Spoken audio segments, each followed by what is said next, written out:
welcome back, everyone. Welcome back to another week, another edition here of the PiGosaur Cup. PiGosaur Cup number 63, your weekly dose of Open StarCraft. I'm of course just VIP with him, joined by these amazing players and by the people in the chat as well. Welcome, one and all to catch-up month. We got a lot of catching up to do, Pappy. Again, I do apologize, but throughout the month of January, we were unavailable. There were things happening IRL, so we didn't have as much free time to cast and to cover StarCraft.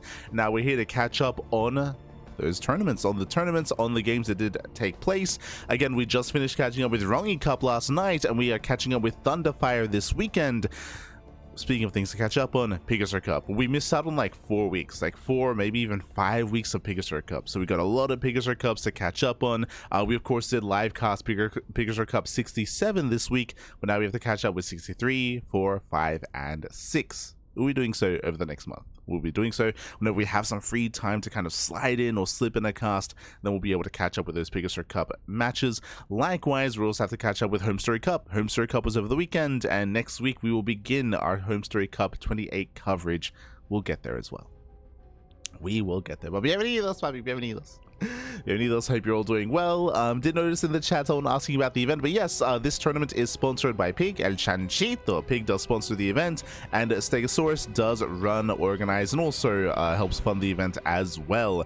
Before this tournament was called PiGosaur Cup, it was called Stegosaurus Cup, and even before that, it was the Ursasaurus Cup. So much love to Stegosaurus, as he has been very passionate, has been running and organizing the event from the beginning. Likewise, putting up his own prize money as well. It is a little bit more recent that Pig did step in to help sponsor and help provide for the prize money and step in as the main sponsor of PiGosaur Cup as well. So great to see. Again, a lot of love for the scene, for the community. Pig and Stegosaurus, as they fund this event, this is kind of the more NA, kind of the NA friendly Open Cup that we have. We of course cover the more Korean friendly events, as we do host and organize the Tuna Cups, and then we have Monday Night Weeklies, which is more European friendly, and then we have the Wardy TV Monday as well, which is the day after for also like the more Korean. It's actually a little bit more European friendly, I should say, as it's later in the night. But we have our weeklies.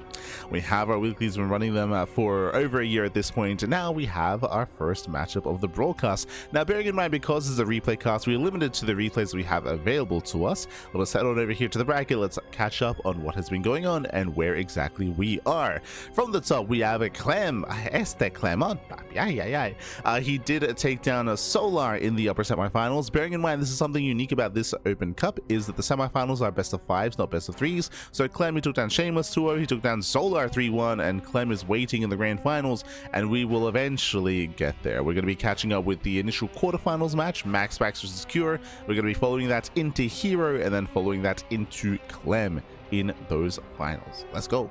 When it comes to other matches that did occur, of course, Solar did take down Beyond 2-1. Big win there for Solar. Beyond has been struggling that much more as of late. Again, we've been covering his struggles against Percival in TvP time and time again. So Beyond has been struggling a little bit more, but we'll see. I mean, we'll eventually be catching up with that in the coming days. It's actually been a while since we've casted Beyond. We'll get there. But now the MaxPax versus Cure is going to be our first series of the broadcast. Game 1 is going to be on Winter Madness. Let's go. Let us go. It's going to be a quarterfinals best of 3. Coming into this...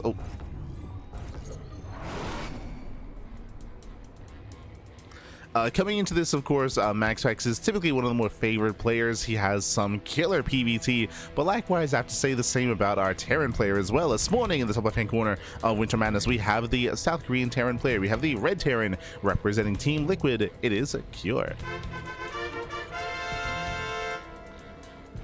And spawning in the bottom right hand corner, we have his opponents. We have the blue Protoss player, the blue Protoss himself, from the land of Denmark, representing Slashdom Gaming. It is MaxPax.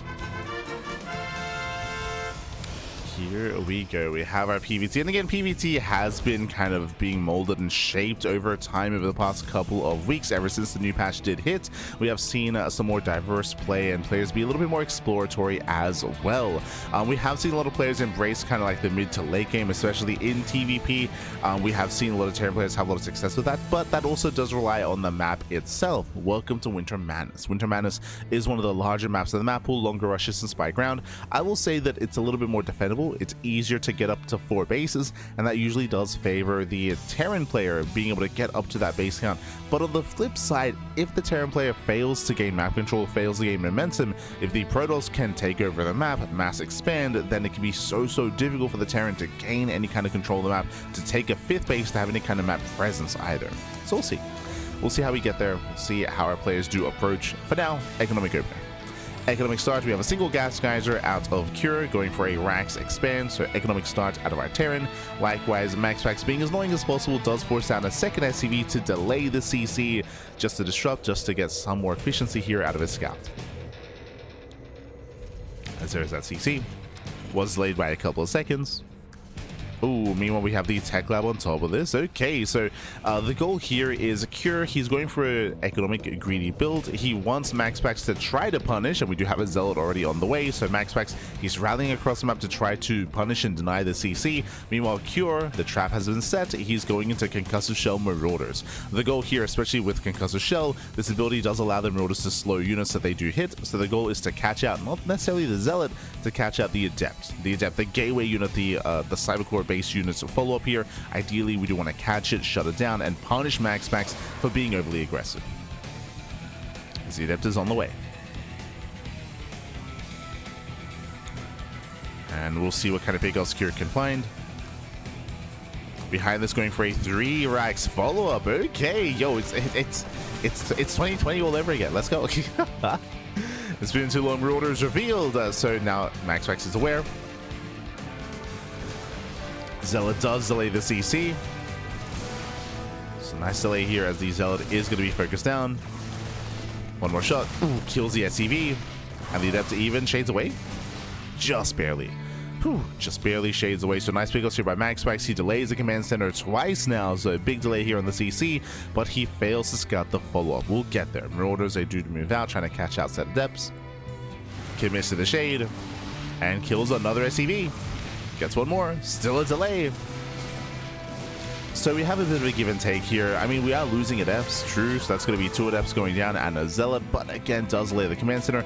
The scariest part, though, is behind this, the 3 Rax stim timing. Again, a very aggressive. Sorry, did I say 3 Rax? 4 Rax. Oh my god. 2 base all in.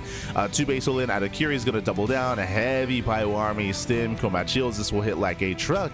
Now, the scary thing here for MaxPax is that in his mind, there's still a lot of possibilities when it comes to the follow-up. It could be a 2-1-1, could be a 3-Rax, it could be 3CC 3-Rax, it could be a 4-Rax, 2 base all in, right? There are still a lot of possibilities. It's on MaxPax to figure out what's going on, and so far he doesn't know.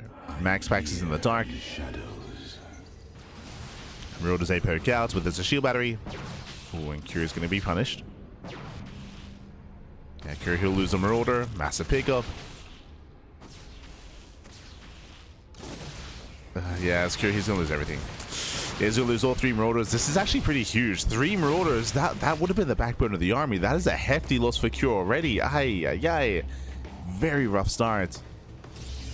Again, he moved out, hoping that maybe he could catch MaxPax with his pants down. The pants are up. The pants are up, baby. I can imagine this army with 3 more Marauders. Nice catch on the Stalkers. Blink is not done. Gets 2. Okay. Does make up for it. Bearing in mind that every stim does count. Remember, we have 4 axes, no starport, 2 base all in, like there's no medevac support. So every stim is going to hurt. In my mind, Cure will pull the boys, but we'll see. There's not really that many boys to pull.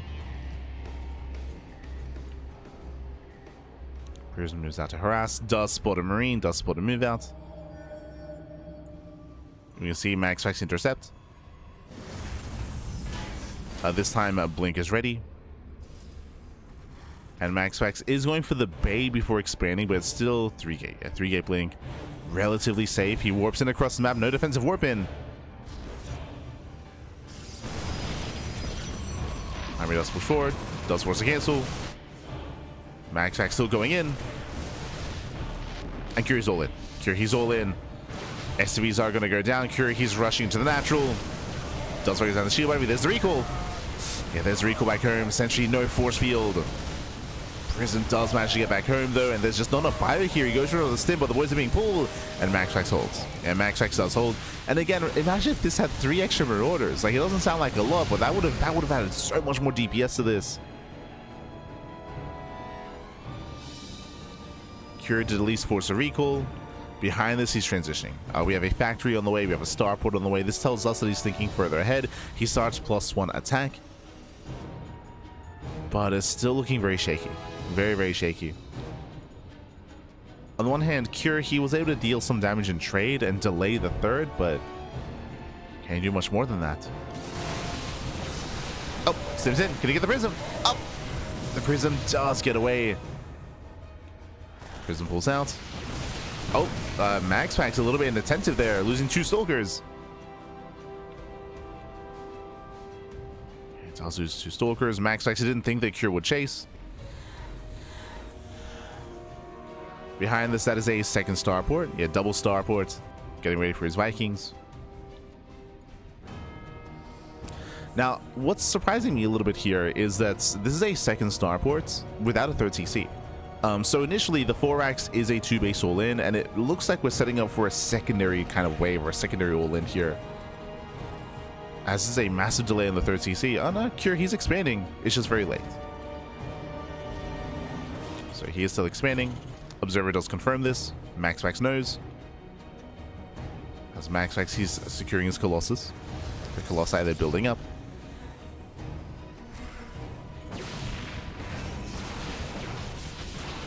So far, nice damage, getting 3, 4 SCVs.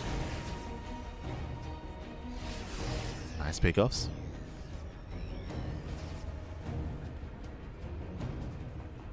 And again, Cure's late third base. It's going to take a while for him to really scale up. It means that MaxPax is safe to, fully secure his third, work towards a 4th expansion. Speaking of, we should be seeing a 4th base soon.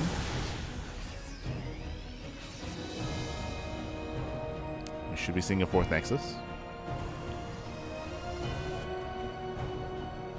Now focusing on his Colossi. There we go, 4th base on the way. This is a little bit late, but at the same time, the 3rd is also late for Cure, so that's... it's kind of evening out there.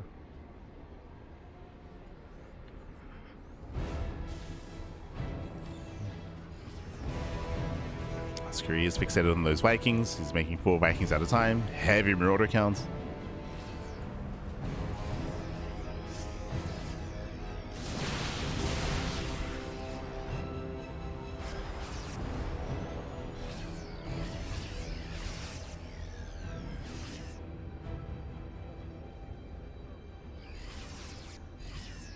I mean, again, Cure, this army is very beefy. With this many Marauders, again, Colossus, they're not going to cut it. This army's built to tank. Azal take the third base, no saturation. Essentially a fake third. Yeah, fake third. The boys are being pulled, so it was a 2-base all-in, a fake third TC. This does make more sense. That's why I was so shocked by how late this third was. I was like, if he's going double starport, the third base doesn't make any sense. Now it does. It was fake. Fake expansion. Cure, he commits. He commits in. He's got a massive amount of Vikings. I'll take down the first Colossus. The SCVs dual fall. Gee, there are 4 Colossi. Oh my god. But they're all going down. They're all going down to 1 Colossus remaining. And he's gonna get it. The final Colossus falls. Behind this, there's no more Immortals. Disruptors are still on the way, but it may not spawn in. It may not pop in. Oh, never mind. There's going to be that one Nova, and then Disruptor goes down, Nova doesn't connect, Vikings A land, and there's just nothing here. MaxPax score with his pants down, GG gets called, and Cure, he will take game number 1. GG. Whew. GG, well played. Very cheeky play here by Cure. Initially going for the 4X 2-base all-in, but MaxPax, he was able to hold his own. And like ourselves here, MaxPax, once he saw the third CC, he believed that Cure was going to macro up. He was like, okay, it's getting a third base. Now it's safe to get a 4th. Now it's safe to tech up. Now it's safe to try to macro in towards the mid game. But as we saw towards the end, Cure actually did not saturate his third base. It was a fake. It was a fake out just designed to try to force an overreaction, try to lure MaxPax into a false sense of security, pull the voice, and still went for the all-in. feeling a little bit sane here, just because, again, as we mentioned at the time, we were even going along the talking points about like, oh, like he's getting 2 starports, this should just be a second 2 base all in. It's like, oh wait, he got a 3rd? What?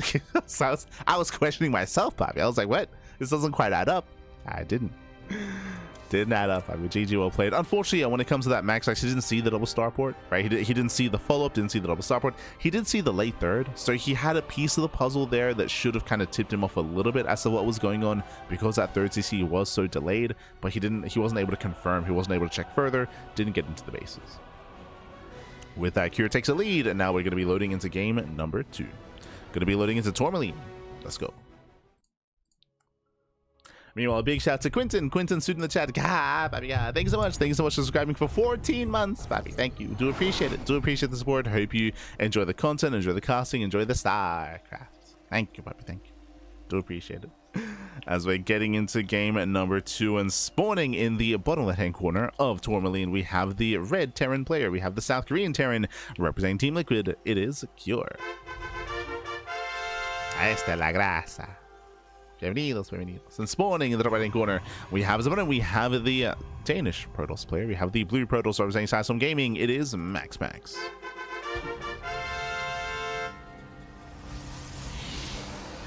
Oh, hello, Tilda. Hello. Aye, Pat.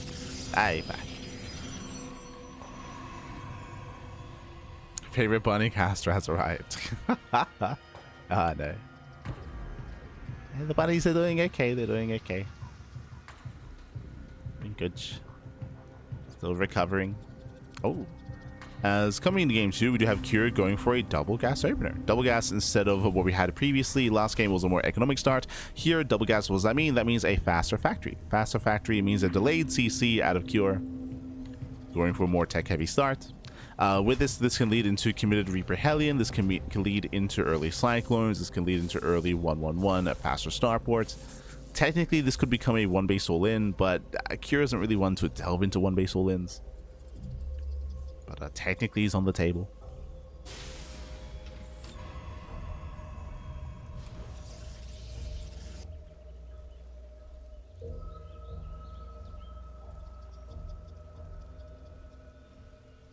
MaxPax does pick in.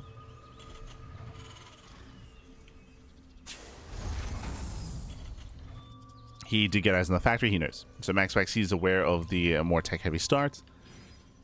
We should be seeing a more defensive stance out of MaxPax.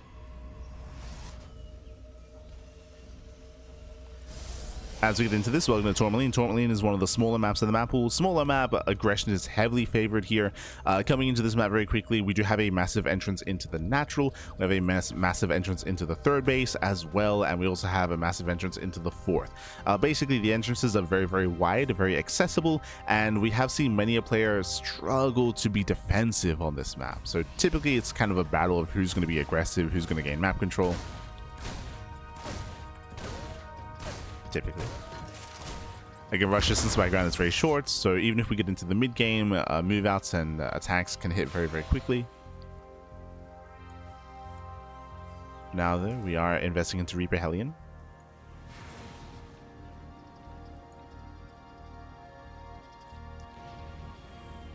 So it looks like triple Reaper, double Hellion. The goal here is economic damage. Reapers, they slip by. And the main base is exposed. How many probes? Let's get EA charge. Gets 1. Gets 2. Get 2 probes going down so far. Getting up to 3. Can we get 4? Oh, barely not. Yeah, barely not. Barely does actually. 4 probes go down, but it's going to be a one-way trip. It's going to be one way at the same time. Adepts, they do get into the mineral line, and they attempt to delay, but alas, there are Hellions to defend. Reaper pulls back. Nice control out of Cure. Very nice. And the CC doesn't get delayed. Oh my god. Did that... Did you notice? That SCV got the killing blow. You can see the SCV has 1 kill on it. Let's go, baby. Let's go. The MVP SCV drilled the Adept. With that Q, he defends, and he also attacks. He killed 5 probes. 5 probes. He defended back at home, and he still has a little bit of Reaper Hellion left over. He's moving out. Behind this, ooh, this looks hyper aggressive. We have not just tank production, but it was, again, double gas into tank production into Cloak Banshee as well. Very tech heavy. What is the downside? Well, obviously medevacs are going to be delayed, but on top of that, stim is going to be delayed, right? We're not really too concerned with stim, with the bio army. We are hyper focused and hyper fixated on the core units here, on the tanks, on the Banshees. That's where the main DPS output is going to be. It's going to rely. Hellions, they get into the main once again. Oh, boys. 2 line up for a moment. Getting 1, getting 2. 2, 3 probes going down. More Hellion volleys, 4 probe kills. That's 9 kills in total. Ay, ay, ay. This is far too much this early on. MaxPax is struggling. MaxPax is struggling. He is hurting. The follow-up here is going to hit very hard. In my mind, we're going to be pushing all together, all at once. Marines just a buffer. But before all of that, we have any detection. Now, thankfully, there is a robo on 2 bases. It is not uncommon to see a Protoss player go 2-gate into a 3rd and delay their robo, but on Tourmaline, it is ill-advised, just because of how small the map is. Here we can see 3-gate blink. 3-gate blink, a very safe, very standard opener. It's the same opener that MaxPax went for last game. Same opener, same build. 2 games in a row. MaxPax does counterattack as he moves out. We do see Cure moving in. Remember, there's no observer. There's no detection. No shield battery in the main base either. This is going to be crippling damage. I mean, MaxPax, he already lost 9 probes. Yeah, he already lost 9. More probes going to be going down. At the same time, MaxPax, he commits in. Ooh, into a tank. Yeah, tank flow is going up. There's a defensive Banshee. 1 tank is going to go down. Does get 1. Same time, thankfully, there's a shield battery with the natural. SCVs are getting picked up. And there is now 1 observer. Yeah, there's 1 observer back at home. This could have been a lot worse, but the Banshee's on A move. Like, thankfully for MaxPax, the Banshee's on A move. So it wasn't targeting down probes. And again, MaxPax will defend.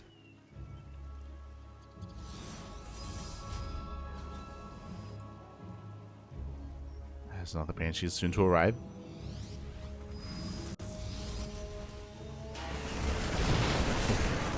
Rotating over will kill the bunker.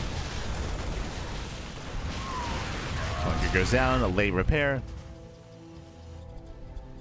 Banshee slips in, but there is a shield battery. Batteries on the way in the main as well. And this is still getting very tense. It's still getting very tense here. 2 probe kills, Banshee does float away. MaxPax going for the blink, going for the dive, gets the tank. Yeah, tank goes down, Marines, they try to punish. Remember, there's no stim. And no stim, but they still step forward regardless. As the tank is replaced. A Cure defense. Yeah, Cure's fine. Assuming he's sieged. But he will reposition his tanks. MaxPax, can we snipe stim? Can he get it? Links in. Not quite able to. Yeah, it doesn't dive into the main. MaxPax, he takes a 3rd. Admitting that he cannot break Cure. Cannot break him. And I'm worried about the counterattack. Because of all the economic damage, I should emphasize that MaxPax is behind. He's lost a lot of workers, and because of that, the follow-up is late. He's supply blocked, there's no Bay, there's no Colossus. Charge just now began, going into a Templar Archives, working towards what should be High Templar and Storm. But all this tech is late for MaxPax, which means when Cure pushes out, there should be Charge waiting for him, there should be Storms or Colossus waiting for him. That may not be the case, though.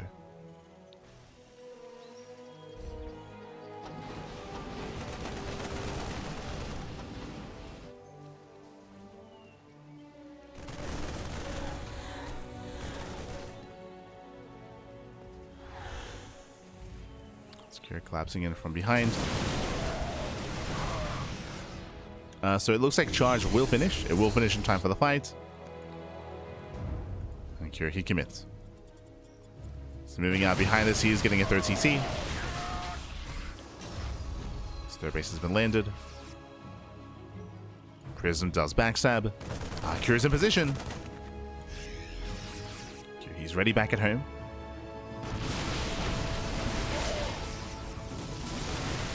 Cure stims in, and as we mentioned before, there's no splash damage, no Storm, no Colossus.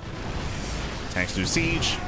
Oof. And the first of that tank will survive.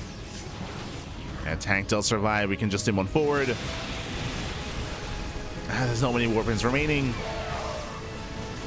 Warping in 3 Zealots at a time. Oof.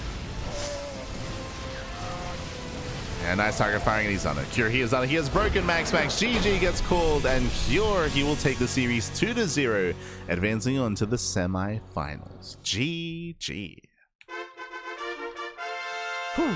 GG, well played, Cure. He will claim the series. Again, a hyper-aggressive Cure here. Game 1, he went for a fake-out. If you weren't here for it, I do recommend it, but game 1, we had a fake-out. Cure, he went for a 2-base all-in, faked a 3rd TC, and MaxPax, he took the bait. MaxPax, he took the bait, he got lured in, and he got caught with his pants down. Baby, the pants were down. Coming into game 2, we saw something a little bit different here. We saw a more aggressive early game out of Cure, and he killed 9 probes. Like, that was brutal damage to begin with, and there was so much pressure on MaxPax to do some counter damage. I will say he failed to do so. Like, he failed to recover after the early game, so he fell behind. He stayed behind after losing 9 workers, after the Reaper, Hellion, and Banshee harass, and that led into Cure snowballing out of control. As we try to emphasize, because of all those early economic losses, that's why MaxPax, that's why he was so delayed when it came to his further tech, when it came to his splash damage, when it came to his 3rd base, and when it came to reinforcements. Like, it was just a really, really rocky start there for MaxPax. GG. GG, well played. Cure with a 2-0. Strong showing, and again, a more aggressive side of Cure here in both game 1 and game 2. Takes down MaxPax. And with that, we're going to be following Cure into the next series. He does advance on to the semifinals to face off against Hero in the semis. Let's go. Let us go from one TvP to the other, as Hero, he has been lying in wait.